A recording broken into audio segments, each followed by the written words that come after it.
You have 90 days to save a once giant company. The team is broken, the products are a failure, and the whole world believes it's the end. Now imagine that the only way to avoid collapse is making such a radical decision that it can make you look crazy. That's exactly what Steve Jobs did in 1997. And it was that decision, a brutal, unexpected, and bold choice, that saved Apple and redefined the future of technology. But what was that choice? How did he know what to keep and what to discard? And most importantly, how you can use the same filter to save your ideas, your projects, or even your career. Stay with me. The answer begins now. It was chaos in 1997. Apple was lost, literally adrift. The company that once promised to reinvent computers was now the laughing stock of Silicon Valley. Their products didn't sell, its executives didn't know what to do, and his identity had completely disappeared. The company's portfolio was a maze, over 350 different products, versions of versions, duplicate models, confusing lines. No one else knew what Apple did, and most importantly, why they did it. The company's shares were on the floor. Analysts predicted bankruptcy within months, and the only thing that grew was despair. In the internal culture, the climate was one of war. Tense meetings, budget cuts, ideas being ignored or destroyed. Apple was a house on fire, and nobody knew where the fire extinguisher was. Until a forgotten name has resurfaced. Steve Jobs, the founder, the rebel, the man who had been cast out of his own creation 12 years earlier. Now he was coming back, but not as a savior. He came back as a last attempt, last bullet, last letter, last breath, and he knew, or change, everything, or there would be nothing left. There were more than 350 products in the line. Yes, 350. Printers, cameras, accessories, endless variations of computers that all looked the same. Models with confusing names, slightly different versions, which not even the salespeople could explain. It was like an orchestra without a conductor. Everyone was playing something, but no one knew what the song was. And the worst part, most of these products didn't sell. They were stranded in stocks, ignored in stores, disconnected from the consumer. Apple had lost what was most valuable to it: clarity. Clarity about who he was, what he did, and who he did it for. And when a company loses clarity, it doesn't go bankrupt all at once. She bleeds slowly until her last breath. And the company had no identity. Apple, which was born to be the symbol of creative rebellion, now it was just another lost brand in the market. Who was Apple? No one else knew how to answer. Was it a hardware company, of software, of innovation, or just a corporate zombie trying to imitate competitors? The shine of Think Different had faded. In place of boldness, confusion came. In place of revolution, despair came. Every new product seemed to scream for attention, but none of them had soul. And in the end, what remained was silence. Silence from a brand that forgot its own purpose. And in that silence, Jobs heard something no one else could hear: the cry for help of its creation. That's when Jobs came back, 12 years after being kicked out of his own company. The man who founded Apple was back, but he was not the same anymore. He had gone through exile. I had failed. I had created another company, Nex, and against all odds, that little Nex was bought by Apple. Officially, it was a technological acquisition. In practice, it was the beginning of an inevitable return. Jobs returned to a company in ruins, but it also came back different, colder, more direct, more prepared. He didn't come to make friends, came to save a vision. And the truth is, no one at Apple was ready for what was coming. But he didn't come back as a charismatic savior. There was no applause, no inspiring speeches. Steve Jobs entered Apple like someone entering a fire. Fixed gaze, arms crossed, absolute silence. He wasn't the showman of the keynotes. It was the surgeon, ready to amputate anything that was rotten. He didn't smile. He didn't praise. He asked questions, cutting, awkward. Why are we making so many products? What is the mission of this? Who came up with this idea? And why didn't anyone kill her? Before, the executives trembled. The employees avoided eye contact. Jobs didn't come back to inspire. He came back to clear the land, with method, with anger, with vision, Because, deep down, he knew Apple didn't need a hero. I needed someone who had the courage to say what no one wanted to hear.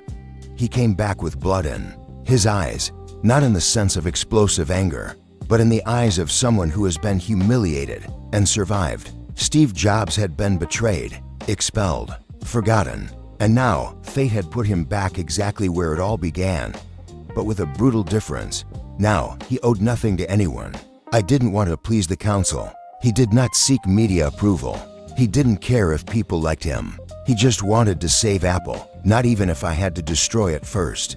In the first week, cut out useless meetings. On Monday, he began firing entire executives. In the third, he canceled dozens of products without asking permission. "We're making garbage," he said quietly in a tense meeting. "And I didn't come back to bury this company. I came back to resurrect it." It was the same Steve Jobs as before, but with much less patience. At the first meeting with the executives, he didn't talk about creativity, didn't mention innovation. He didn't talk about thinking differently. He spoke of failure. Jobs looked at the table. He looked into the eyes of each person there, and then he said, with a coldness that cut through the air, "You're trying to save Apple by making more stuff, when the problem is exactly that. You don't know what you're doing." Silence. No one knew what to answer. It was the first time in years that someone had the courage to say out loud what everyone felt. Apple didn't need any more ideas. I needed a reason to exist. And that was it. That Jobs stood up. He walked over to the whiteboard, and with a single gesture, he started erasing everything. And with an even more radical vision of what was possible, he asked a question. Just one. Simple but devastating. "Why are we doing all this?" It wasn't rhetoric. He really wanted to know. And the room froze. Some looked at the papers. Others looked away. There were those who tried to answer, but gave up mid-sentence. Because there was only one truth. Nobody knew. The projects existed because someone approved them. The products were in line because no one had the courage to cut them. And Apple had become a machine, without conscience. That question fell like a bomb in the center of the table. Simple, brutal, and impossible to ignore. Why are we doing all this? From there, Steve Jobs wasn't just questioning strategy. He was rebooting the soul of the company. Why are we doing all this? It wasn't just a provocation. It was a mirror. A simple question that collapsed years of senseless decisions. How many companies continue to operate on automatic? They launch products because that's what they've always done. They create campaigns because they need to show something. But deep down, they don't even know why they exist anymore. Apple, at that moment, was exactly that. A directionless decision factory, without purpose, soulless. Steve Jobs. I wasn't asking what they did. I was wondering why. And no one, absolutely no one, had a real answer. That question didn't just change the meeting. It changed the history of the company. Because that's when it became clear, if there is no why, all that is left is noise. And when no one knew how to answer, when the silence in the room became more awkward than any criticism, he got up from his chair. Without saying a word, he walked slowly to the whiteboard. He grabbed the marker as if he were holding a sword. He looked at the empty space ahead, and he started drawing. A vertical line, another horizontal one. A cross, simple, rigid, unshakable. That's all we're going to do now. He pointed to the 4 quadrants. On one side, consumer and professional. On the other, desktop and laptop. For spaces, for products, period.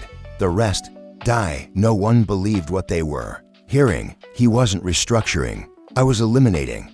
I was saying, in so many words, the confusion is over. In that picture, there was no room for doubt, for vanity, for tradition. There was only room for the essentials. And at that moment, Apple, for the first time in a long time, is back in focus. And then he drew a cross, a vertical line, a horizontal line, for quadrants. Simple, direct, cruel. But that wasn't just a scribble. It was a map, a sentence, and at the same time, a promise. This is all we're going to do now. On one side of the cross he wrote consumer. Professional. In the other, desktop. Portable. One product for each quadrant. That's it. The rest dies. It was like cutting the strings of a runaway balloon. At one time, more than 300 products had their days numbered. It didn't matter how much they had invested. It didn't matter if anyone loved them. If it didn't fit on the cross, was dead. And there, in front of shocked executives, Steve Jobs redefined what focus means. That's all we're going to do now. The rest, die. The words hit hard. No drama. No emphasis. As if it were a biological fact. Jobs wasn't asking for opinions. It wasn't leaving room for discussion. He was decreeing the extinction of everything that we can vision. Over 95% of Apple products would be discontinued. Entire projects, with months, sometimes years, of work, they would be discarded. No ceremony, no excuse, because they had no purpose. The company hallways, which were once teeming with PowerPoint presentations and prototypes on every desk, now they would be silenced, reduced, and purified. Jobs wasn't afraid to appear cruel, because he knew, sometimes, to save an idea, you have to kill dozens. The cross in the painting was more than a plan. It was a cut, a divider. It was the moment when Apple stopped losing its way and began to be reborn. If this story is already messing with you, if you feel that lump in your throat, if something inside you is saying I've been there before, don't ignore that feeling, because this is not just the story of one company.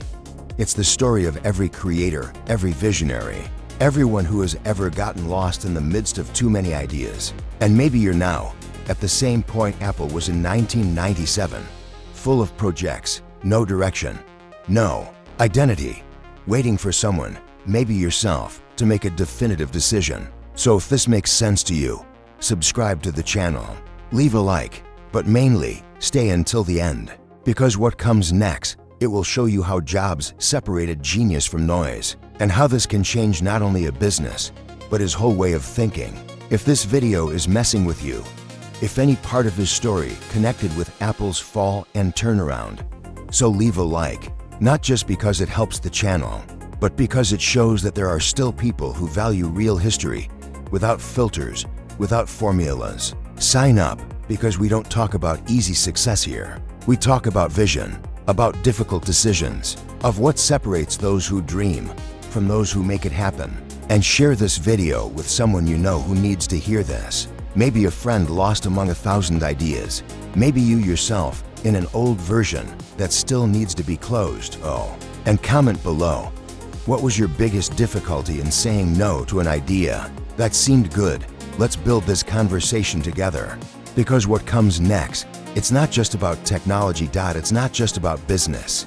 It's about something that is at the base of everything. To choose what you say why yes to sets your direction. But what do you have the courage to say nitrogen monoxide to? Defines who you are. Steve Jobs understood this early on. He knew that, deep down, every important decision has an invisible cost. The cost of disappointing people. The cost of letting good ideas die. The cost of looking insane before looking brilliant. And it is precisely this brutality, this surgical filter of decision, that transformed Apple from a broken company at one of the most beloved brands on the planet. What follows is not just a management lesson, it's a mind map for you to use every time you are faced with a difficult choice. So hold on tight, because that part of the story, it can redefine the way you build your future. Simplicity is not about removing what is superfluous, it is removing what is easy. This sentence seems simple, but it packs a punch in the gut for any creator, because what Jobs is saying is almost an insult to shallow thinking. Remove what is superfluous. Anyone can do it.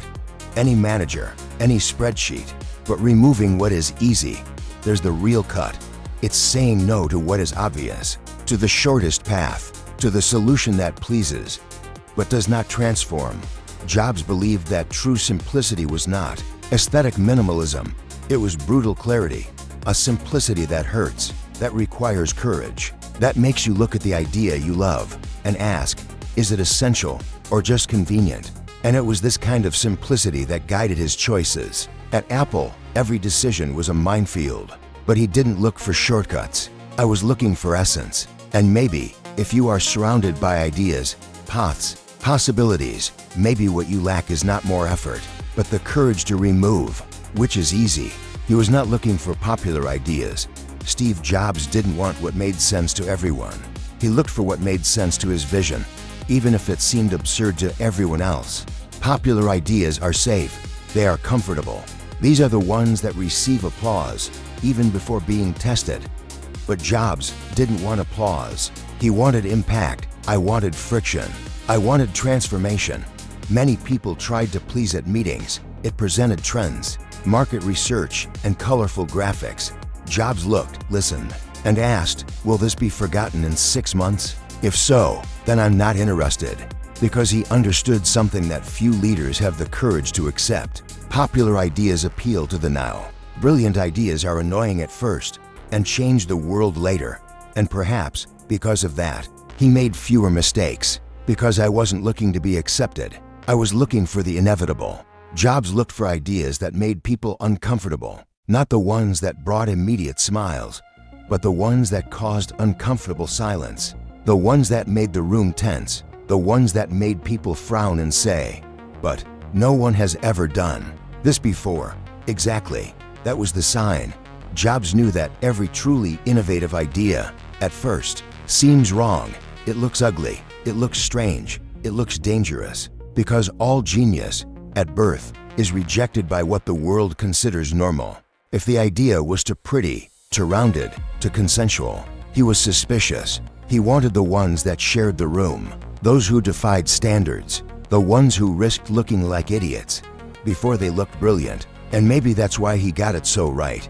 Because he didn't follow the logic of comfort. He followed the logic of discomfort. And you, when an idea bothers you, do you run away or do you listen? In meetings, he would ask the same question obsessively, always with the same tone, always at the right time, that second when someone thought they had convinced the room. The question came like a razor. Is this idea obvious, or is it inevitable? Silence, confused looks. Most of them didn't know how to answer. Because for Jobs, an obvious idea is one that seems to work, but could easily be replaced by another. Invisible, desirable, but disposable. Now, an unavoidable idea, it's the one that, even if you try to ignore it, it comes back. Come back with strength. Come back with purpose. Come back because you have soul. If we say no now, will you regret it in 5 years? It was another question he dropped like a bomb. It wasn't just strategy. It was almost a sharp intuition, shaped by years of failure, success, silence, and observation. Jobs didn't want smart ideas. He wanted ideas that would stand the test of time. And to do that, he needed to kill all the ones that only seemed good in the now. Is this idea obvious, or is it inevitable? It wasn't a technical question. It was a question of vision, and also a challenge. Because the obvious idea, it's the one that everyone thinks is good, that follows trends, that seems safe, that pleases investors. But the inevitable idea, it's the one you can't ignore, even when it scares you, even when it bothers you, even when no one else believes it. You know it's real. Jobs used this question as a brutal filter. If the idea were just logical, it would die. If it was inevitable, even though it seemed crazy, he would protect it tooth and nail. The iPhone was inevitable. The iMac was inevitable. The Apple Store was inevitable. But at the time, they seemed like mistakes, eccentricities, expensive, risky, even childish ideas. And that's where the secret lies. Brilliant ideas aren't born with validation. They are born with conviction. If an idea seems too obvious, be careful. She may be leading you down a path crowded with like-minded people. Now, if an idea haunts you, even when you try to ignore it, if it keeps you awake, it makes you restless, it scares you, maybe she is your inevitable. If we say no now, will we regret it in 5 years? That was the question Jobs asked when the team hesitated, when the room was divided, when an idea was good, but still didn't feel safe. It was the question that cut the present in half and projected the decision into the future. Because saying no in the now seems rational. It seems prudent. He looks like an adult. But what about in 5 years, when the market changes? When did someone release exactly this that was ignored? When your vision becomes someone else's idea? Jobs didn't just want to decide. He wanted to avoid regret. And that question was a radar, not to predict the future, but to test the weight of each choice. Because you forget a bad idea, but a brilliant idea that you rejected haunts you forever. How many times have you said no to something because it seemed too soon, or because it scared you? And today, you look back and feel the bitter taste of what if. Jobs lived with this question engraved on his chest. And maybe that's the question you need to ask yourself now. Jobs believed that good ideas make you restless. They don't give you peace. They don't let you sleep. They don't let you move on as if nothing is happening. A good idea doesn't obey you. She teases you. She shows up at the wrong time, in the shower, in traffic, in the middle of the night. And she insists even when everyone says it's risky, even when the investor turns up his nose, even when the team doesn't understand. Because a really good idea hurts. It hurts because it shows you what can be real before you're even ready to do it. And that bothers. It corrodes. It transforms. Jobs knew that if an idea seems easy, peaceful, comfortable, she'll probably die in her crib. But if it consumes you, if she forces you to get out of bed to write down a sentence, if it makes you feel fear, doubt, and butterflies in your stomach, she deserves to be heard. Not for the certainties it brings, but because of the discomfort it generates. Because in the end, the ideas that change the world, they start by changing us from the inside. They challenge what you think you already know. These ideas, those damn genius ideas, they don't come to confirm your plan. They don't come to reinforce your thesis. They arrive and tear down what you believe to be true. They show that you may be blind, that your tried and tested method may be holding you back, that what you call experience, it may just be becoming a repetition. And that's why truly innovative ideas are scary, because they don't fit on the spreadsheet. They don't follow the script. They don't respect the hierarchy of it's always been this way. Jobs knew this. Did you know that if an idea only confirms what you already believe, she might be good, but it is not revolutionary. Revolution begins where comfort ends. And maybe if an idea is messing with what you believe, with what you always defended, if it forces you to unlearn, perhaps that is exactly the idea worth pursuing. Steve Jobs killed good ideas, not out of arrogance, but for something even rarer in the business world: creative discipline. He knew that too many good ideas are dangerous. Good enough to convince, good enough not to be questioned, good enough to survive on autopilot, but not good enough to change the game. And that was exactly where they died. Because between a good idea and a brilliant idea, there's an abyss. And in this abyss, most people don't have the courage to choose, because it requires saying no to things that work, to make space for what doesn't even exist yet. Jobs was ruthless on this point. If the idea wasn't revolutionary, even if it was profitable, she was dying. He wasn't afraid to kill the good in the name of the unforgettable, because he knew a good idea can sustain a company, but only one brilliant idea can redefine the world. He called it creative discipline. And make no mistake, this has nothing to do with organization or scheduling. Creative discipline, it's the rare ability to protect what's bright, even when the whole world is trying to convince you to be normal. It's about resisting the temptation to fill your project with good ideas. It is holding sacred space for the right idea, because the problem was never a lack of creativity. The problem has always been excess. Too many paths, too many versions, too many voices trying to improve something that was already born strong. Jobs knew that unfiltered creativity becomes noise. That genius only appears when you say no to 99% of distractions. And saying no requires discipline. Discipline to kill what you yourself created. Discipline to maintain what no one has yet understood. Discipline to bet everything on a single line of thought. True creativity requires limits. And this limit is what transforms loose ideas into legacy. He knew companies don't die for lack of ideas. This is the comfortable lie the market tells. There are plenty of ideas. No cafe, no quadro, no pitch deck, no brainstorm. An idea for everything, for everyone, all the time. But Jobs saw what no one wanted to see. Companies die from lack of clarity. They drown in excess. They die because they say yes too much. He saw this happen all the time. Brilliant teams with 1,000 open projects, but without any finalization, no direction, no criteria, no focus. And when everything is a priority, nothing is. That's why he killed the more or less. That's why he made the cross on the board. That's why he said, that's all we're going to do now. The rest, die. Because in the end, A company's survival does not depend on quantity. It depends on the direction. To have the courage to choose just one thing and make this thing legendary. They die for lack of clarity, not for lack of talent, not for lack of effort, much less for lack of ideas. They die because they get lost in their own noise, deadline noise, of meetings, of parallel products, of plans B, C, D that only exist because no one has the courage to bet on plan A. Clarity hurts because clarity demands cutting, and cutting is admitting that you can't do it all. But Jobs understood. Every time you say yes to something that doesn't matter, you say no to something that can change everything. He knew Apple didn't need to do more. I needed to do better, and it is only possible to do better when you know exactly what you're doing.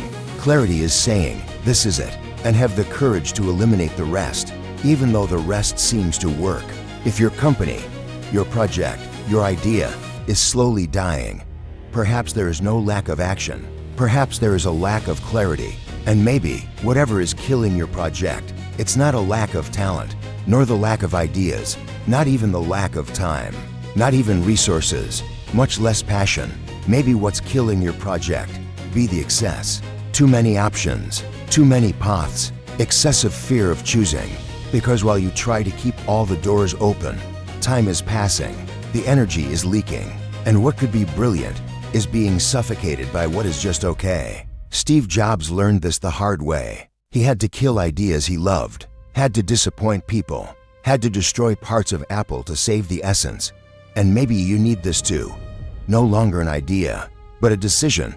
Perhaps, whatever is suffocating your idea, be your inability to say nitrogen monoxide, not for what distracts you, not for what takes your energy away, not for what seems promising, but it's not essential. Saying nitrogen monoxide is not rejecting, it's choosing. It is to protect. It's about protecting what's most valuable to you, your vision.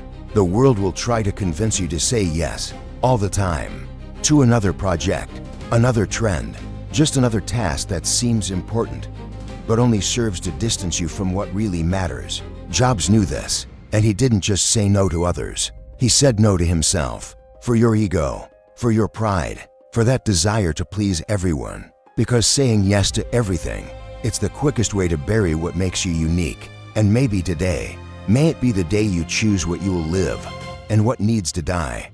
Jobs met Jony Ive in a forgotten lab inside Apple, a small place, as glamour, hidden at the back of the building, almost invisible, like everything that is essential. Inside, there was no commotion.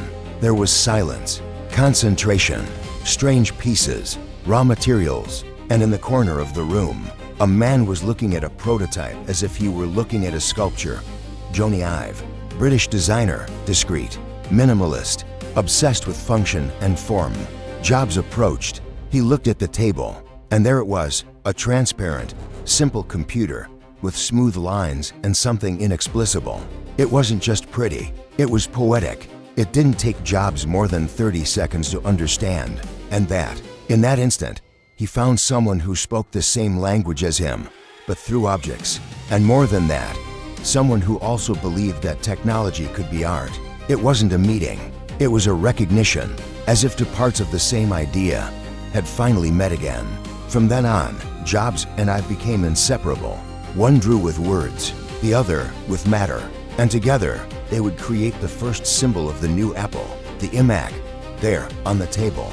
Jobs saw a prototype, minimalist.strange.elegant, a computer, but it looked like a museum piece, transparent, curved, almost naive but at the same time mesmerizing. It was the exact opposite of everything Apple had been doing up until that point. He didn't scream for attention. It invited touch. It was as if to say, you don't need to understand technology to feel that this is different. Jobs was silent, didn't ask technical questions, didn't ask for specs. He just looked, and in that moment, he understood. This was not just a prototype. It was a declaration of principles. It was the answer to the question he had asked months before. Why are we doing all this? That object represented the new Apple. Clear, simple, amazing. Jobs turned to Jony and simply said, that's it. Let's do it. It was the embryo of the iMac, but it was also more than that. It was the first heartbeat of the new Apple. In that strange, rounded, transparent shape, there was something the tech world had forgotten: sensation. It wasn't just design, it was an invitation, a gesture of reconciliation with the user. As if to say, technology doesn't have to be cold. Jobs saw this right away. That prototype was no longer a product. It was a message. We're back, but different now, more human, clearer, more courageous. There was born the idea of a computer that wouldn't intimidate, which could be in the kitchen, in the living room, in the bedroom, which was functional, but also beautiful, desirable. Kind. It was the embryo of the iMac, but in reality, it was Apple's new beginning. And that, he said, it wasn't an argument, it wasn't a proposal, it was a statement. Short, cold, non-negotiable, and in that's it. There was the vision, the cut, the courage, the whole Apple, condensed into 2 words. Jobs didn't ask for a second prototype, didn't call the marketing team, didn't ask for a market analysis. He saw felt and I knew. Because when you find something that is in perfect harmony with your vision, you don't hesitate.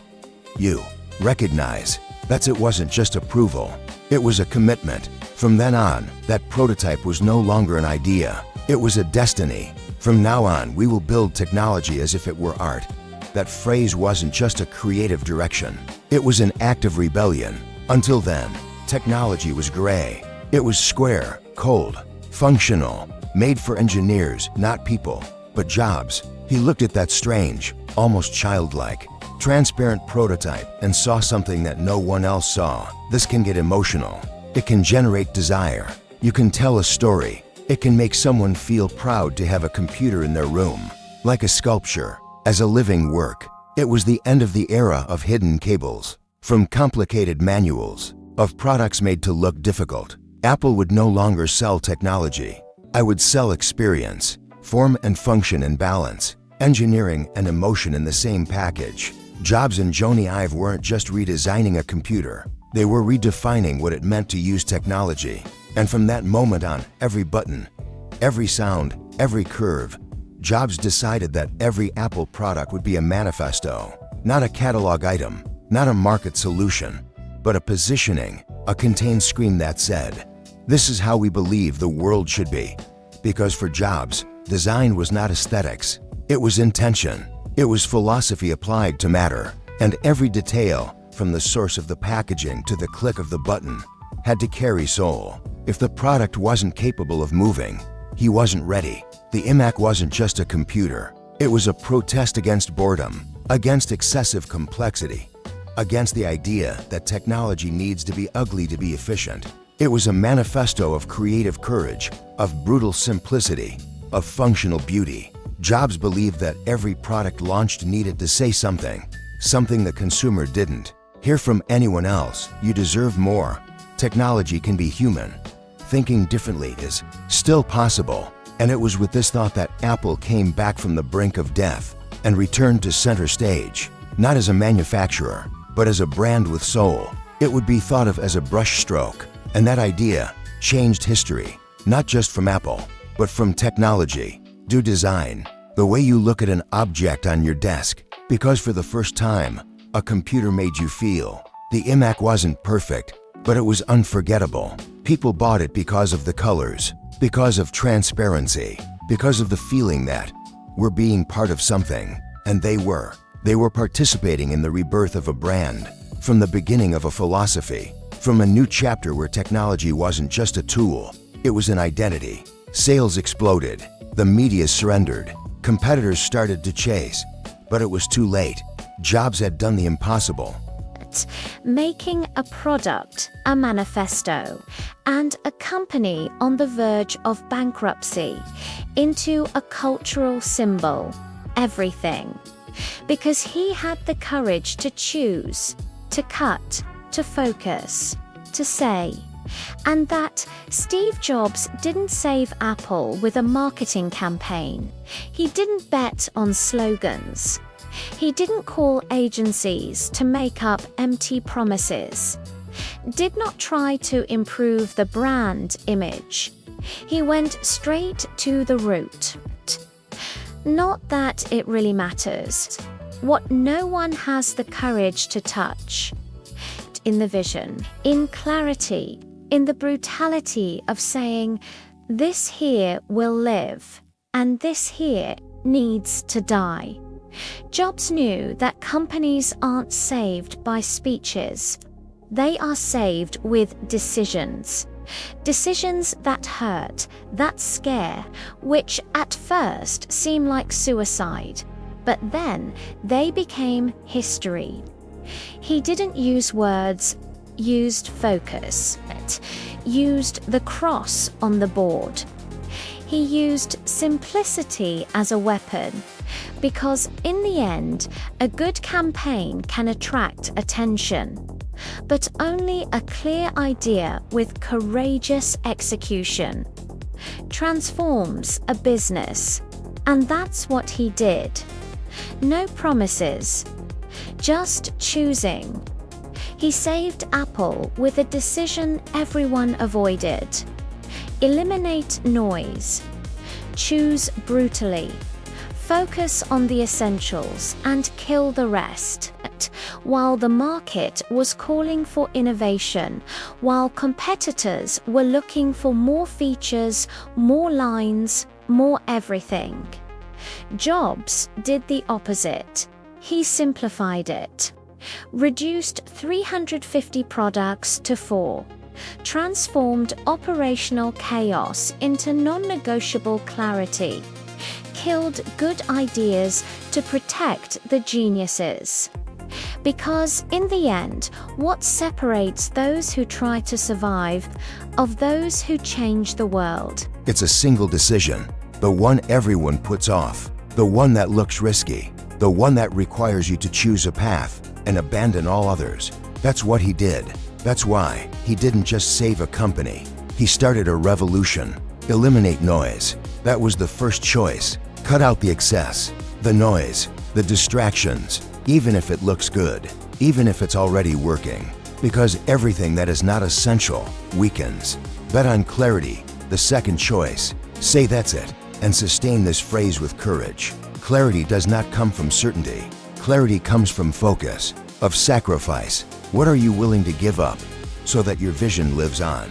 And finally, bet on discomfort. Bet on that idea that won't leave you alone, in the doubt that no one wants to face, in the silence of the room after the difficult question, in the discomfort of thinking differently when everyone wants more of the same. This was the triad that Jobs chose, and that's perhaps the one you need to choose now. Eliminate noise. Bet on clarity. Bet on discomfort.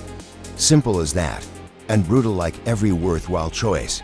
If this video made you think differently, if any part of this story made you rethink your ideas, if you felt like reviewing your projects, your paths, if you've noticed that you might be carrying too much noise, so this video has already fulfilled its purpose. But this journey doesn't end here, because thinking differently is just the beginning. The next step is to act differently. Choose with more courage. Say no more. Bet on what bothers you, but calls to you. Subscribe to the channel. Here, we don't talk about shortcuts. We talk about vision, from legacy, of difficult choices that generate unforgettable stories. Leave a like if this touched on something you might not even know you needed to hear. Comment below. What decision do you need to make now? And what good idea perhaps needs to die so that the brilliant one can be born? And most importantly, share with someone who is lost. Sometimes it's these kinds of stories that rekindle focus, that restores clarity. Which reminds me, you don't have to do everything. You just have to do what matters. Next on the playlist, we'll take you to a place where almost no one has entered. The mind of Steve Jobs. Not the stage, not the interviews, but behind the scenes. Creative chaos, the obsessions, the phrases that no one heard, the choices he made when no one was looking. If you felt this video poked you, challenged you, it made you see your own ideas in a different way, the next video will turn the tide.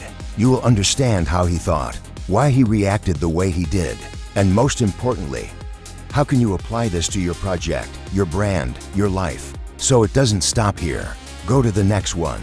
Because if this video showed you that saying no is courage, the next one will show you that thinking differently is survival. And how can you apply the same filter?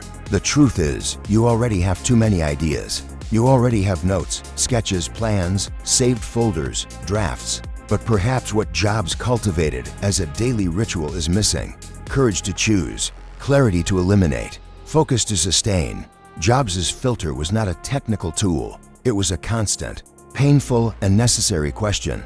Is this essential, or is it just taking up space? You can apply this filter now, in your company, on your mark, in your personal project, in your routine. Look at what you're building and makes the cross. For quadrants, only what matters, only what carries truth. The rest you already know. Because in the end, it's not just about business, it's not just about billion-dollar companies, it's not just about technology or design, it's about clarity, about courage, about choosing what you will carry with you from now on. In your life, in those moments when everything seems too much and you don't know where to start again, on days when doubt paralyzes you and the desire to please everyone makes you forget about yourself, in your projects, in those ideas that have been sitting there for months, on that plan you're afraid to cut, in what you know needs to die so that the new can be born, in your choices, who do you listen to, where you focus from, where you put your energy, because thinking differently is not a slogan, it's a decision. Daily, lonely, and powerful. And maybe Apple is not just a brand, maybe she's a reminder that when you eliminate the noise, opt for clarity, and choose the annoyance, you change everything.